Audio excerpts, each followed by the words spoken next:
In other news, on the eve of an extended holiday weekend, bars and restaurants are forced to close their doors now at 10 o'clock, all to help prevent the spread of COVID-19. But as 41 Action News reporter Andres Gutierrez found, not everyone followed the new rules this past weekend, and it could cost them.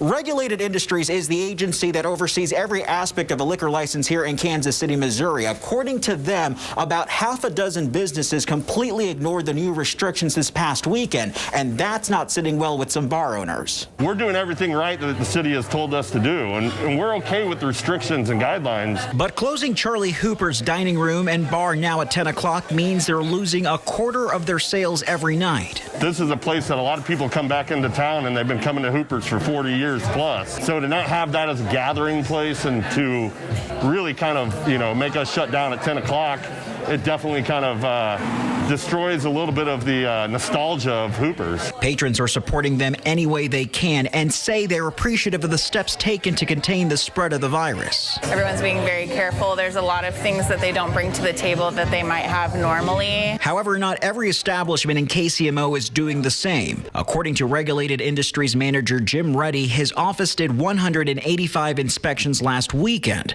A preliminary report shows of those, 23 didn't comply with the mask ordinance, and there were 6 violations for staying open past 10 o'clock. He plans to follow up with those caught breaking the rules. It upsets me that there were places that weren't adhering to the guidelines, and it also upsets me that they've waited till now to really get vigilant about checking on people. In a statement to 41 Action News, Reddy said in part, "I would hope that the industry would take the mayor's emergency order very seriously. The reason it is in place is to protect the public health and safety, and that is our top priority right now." Reddy adds that repeated violations of the emergency order could lead to the suspension of a liquor license, or a business could outright lose it. In Kansas City, Andres Gutierrez, 41 Action News.